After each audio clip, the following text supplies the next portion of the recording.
कहते हैं जब जमीन लगी फटने प्रसाद लगे बटने। हमारे देश में भी कुछ ऐसे कट्टरपंथी हैं जो निकल कर सामने आए थे, लेकिन जैसे ही सरकार का डंडा चला उनके सुर बदल गए हैं।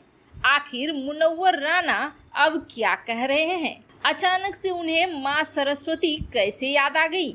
वहीं दूसरी तरफ अब यूरोप में मच गई है बड़ी हलचल। कट्टरवाद के खिलाफ यूरोप में बड़ी प्लानिंग चल रही है।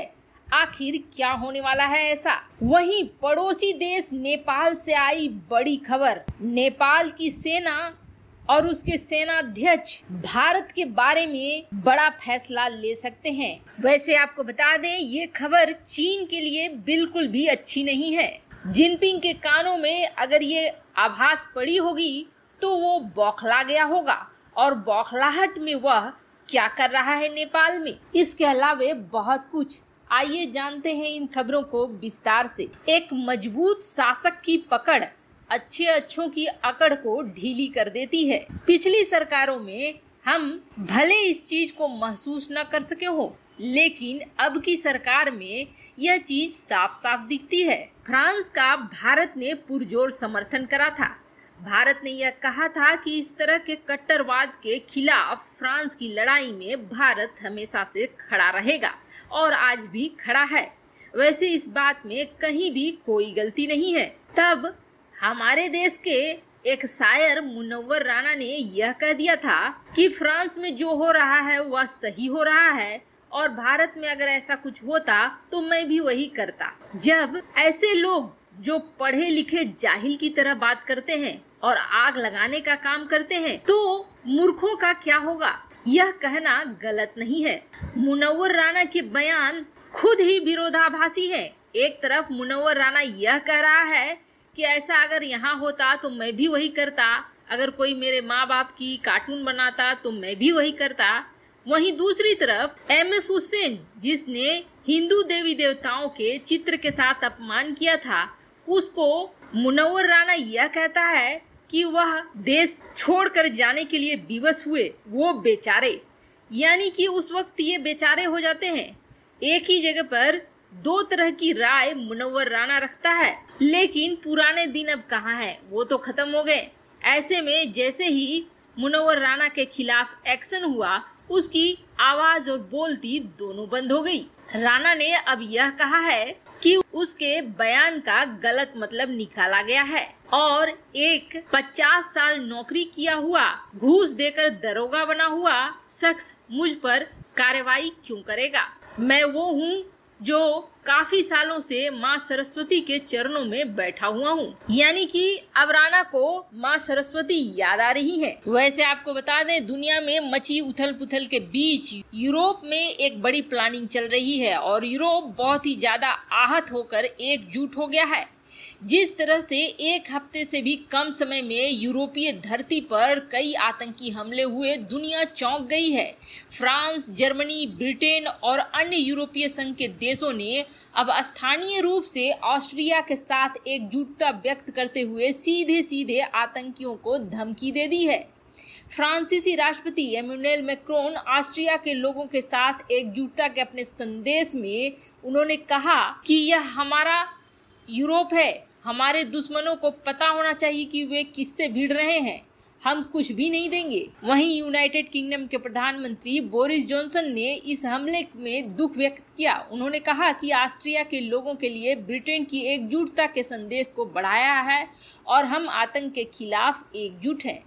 वहीं डच प्रधानमंत्री मार्क रूटे ने कहा कि वह पीड़ितों और उनके परिवारों के साथ है, और इस जघन्य कृत्य से निपटने में ऑस्ट्रियाई सरकार के साथ चलेंगे। वहीं जर्मनी ने भी कुछ इसी तरह का संदेश भेजा है। कुल मिलाकर अब पूरा का पूरा यूरोप पीछे पड़ जाएगा आतंकवादियों के। यानी कि आने वाले समय में सफाई का कार्यक्रम अब यूरोप में चलना शुरू हो जाएगा, जो कि इस कट्टरवाद के ऊपर बड़ा भारी पड़ने वाला है। वहीं दूसरी तरफ पड़ोसी देश नेपाल में एक बड़ी हलचल चल रही है, और इस हलचल की शुरुआत तब से हो गई जब रो प्रमुख गोयल नेपाल पहुंचे थे और अकेले में ओली से मुलाकात करी थी।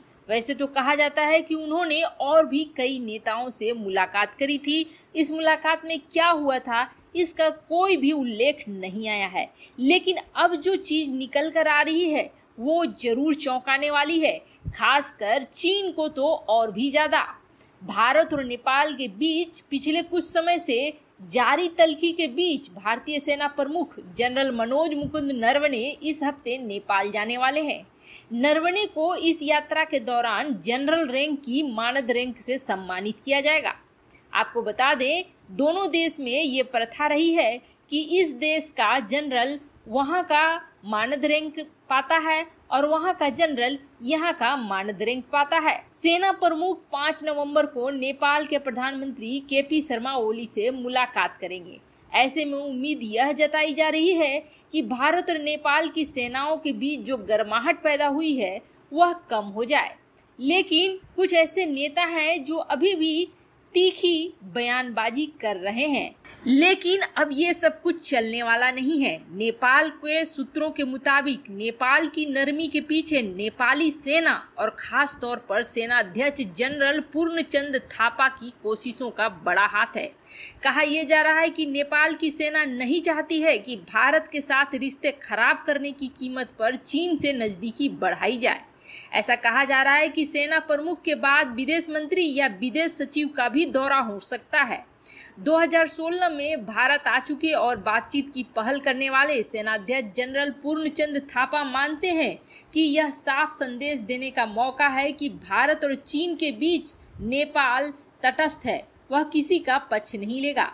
5 नवंबर को नरवणे को राष्ट्रपति विद्या देवी भंडारी नेपाल आर्मी के मानद सेनाध्यक्ष सम्मान से नवाजेंगी। भारत और नेपाल के बीच रोटी बेटी के संबंधों का हवाला देते हुए विशेषज्ञ कई बार कह चुके हैं कि दोनों देशों में सीमा विवाद सहित अन्य मतभेदों को बातचीत के जरिए जल्द दूर करना चाहिए। वैसे आपको बता दें, भारत और नेपाल का इतिहास, भूगोल, संस्कृति, पानी सब एक समान है।